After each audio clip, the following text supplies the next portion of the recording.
Hope is one of the spiritual principles that is the foundation of moving forward for most people. Without any hope, somebody will not get well.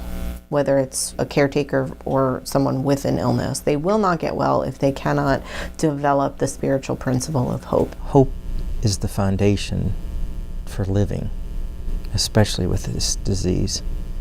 And I caution parents, though, to live one day at a time. So often I see parents move to the unrealistic hope stage.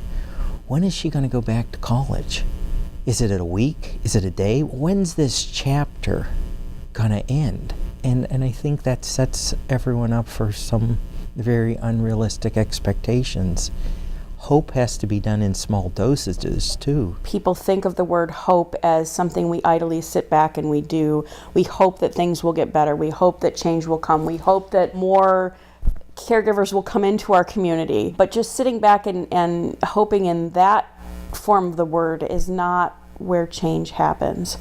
Hope is vital to creating change. It's so important to let people know they can recover. That's the biggest message that I would want people to know. I would want them to hear that there is hope, that there are resources available for them and their loved one to get them through to a place of recovery. Regardless of where they are right now in their addiction, there is hope for a better life and a way out. That is a huge part of recovery, starting there with the groundwork of you can get well, you can get better. And I think a lot of programs, and I think a lot of self-help meetings, and I think support meetings and developing supports with other people who are struggling with the same thing, that's what the whole point of that is to give people that hope that these people have gotten well, people have dug themselves out of similar situations. It comes from a spiritual foundation, too, that things happen for a reason, and something good will come from whatever it is.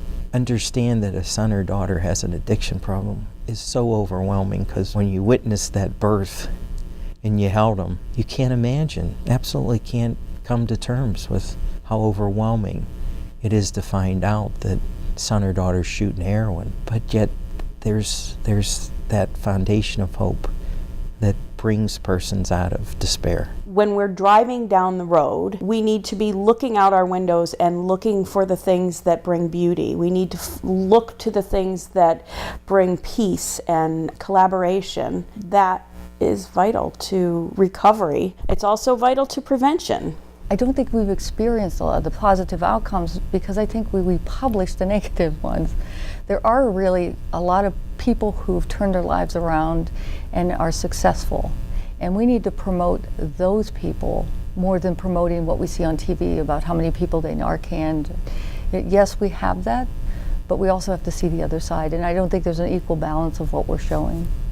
We all do this job because we want to make a difference and we want to help people. Whether it's we want to help people as a social worker, or we want to help people as a doctor or a paramedic or a police officer, we want to help people and we want to make them safe. Seeing the number of people that need help, trying to help them and having it not work, and having to do the same thing multiple times without any seeming hope in sight is difficult on people individually. First responders in particular only see the beginning. They don't get to see the end. And so the beauty, in particular with the disease of addiction, is that there are millions of people recovering. There are millions of people who are doctors and lawyers and counselors and teachers and mothers and daughters, and they're living just incredible lives. And it may have begun, right, with an overdose or a Narcan or a visit to an ER. Being able to get that other side of that story and realize that as first responders, they're really the trigger point of that story. And so where that's concerned, really kind of keeping that in mind and keeping that fresh is really important, because someone can run call after call after call, and the more distance we get from that hope, the more difficult it is to remember it. So I always suggest that. When people ask me what I do for a living, I tell them that I get paid to witness miracles. And oftentimes the response is, well, that's really nice that you think that way. And at that point I say, no, it's not just nice. It's a reality. To see the change that can only be described as a miracle from a person that comes into treatment that is resistant, hopeless, and then to hear the stories years later of how recovery has absolutely changed not only the lives of their families, but of the community. And now to see them an integral part can only be described as an absolute miracle. The best job in the world, as I describe it. When we think about first responders, it's so incredibly important to remember to maybe help them connect to the miracle that happens, to help them see the hope, to share with them some of these amazing stories. Because if there wasn't hope, I wouldn't come to work. It sort of is like an immunization. You know, a lot of folks like to say, oh, you just opened Pandora's box, right?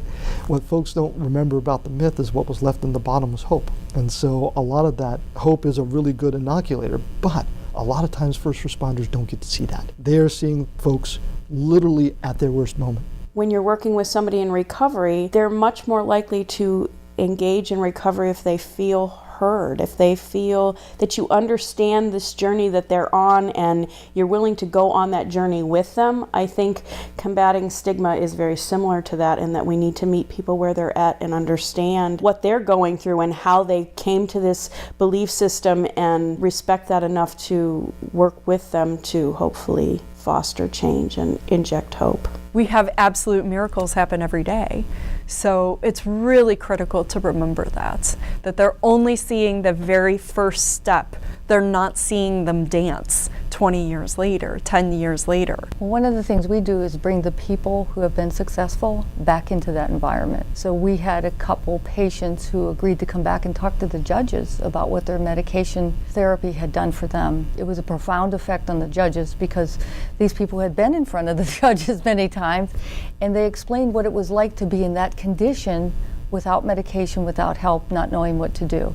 So they kept repeating their behavior. Going to an Alcoholics Anonymous or Narcotics Anonymous open meeting and hearing people talk about, hey, look, I've been sober for this long, this is what this did for me. These are the outcomes that happen positively.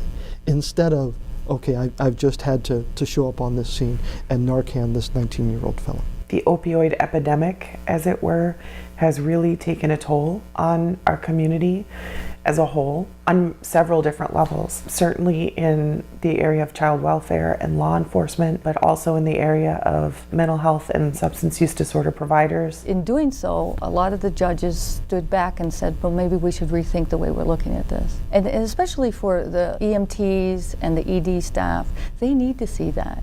They need to see that this person that came through here time and time again, here's how they're doing now. We have people who are frequent utilizers of the ED, and this is what our ED staff has seen, that since we started intervening with them, they don't come back, because now they realize, oh, this disease can be managed with me and my doctor, and I can manage this disease in that way instead of coming back to the ED.